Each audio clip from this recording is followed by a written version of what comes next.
Hola, soy Luis San Vicente, diseñador gráfico especializado en ilustración infantil.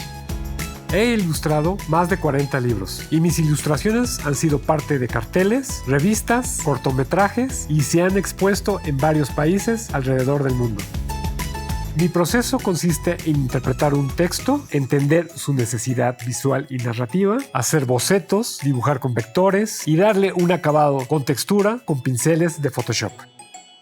La ilustración infantil es un puente de enseñanza. Por ello, nuestra labor como ilustradores infantiles es ser pieza clave en el desarrollo visual del niño. No existe mejor soporte para lucir tu ilustración infantil que en un cartel.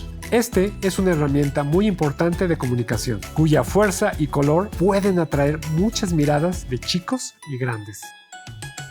En este curso de doméstica aprenderás a crear un cartel infantil divirtiéndote con el uso de herramientas tradicionales y digitales.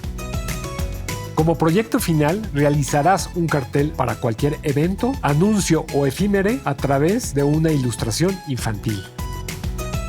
Comenzaré por describir la importancia de educar nuestro ojo ante lo cotidiano. Veremos algunas características físicas y técnicas para la producción de nuestro cartel. Los dibujos de los niños han sido fuente de inspiración para artistas e ilustradores, así que usaremos este lenguaje para nuestro proyecto. Trazaremos nuestras propias letras para que nuestro cartel tenga un carácter único. Verás la importancia de documentarse sobre el tema de tu cartel, tanto en la información como en lo gráfico. Te hablaré del concepto como punto de partida para elaborar la ilustración y el diseño. Usaremos un estilo y una técnica congruentes que refuercen nuestra idea, usando una gama de color personal y atractiva.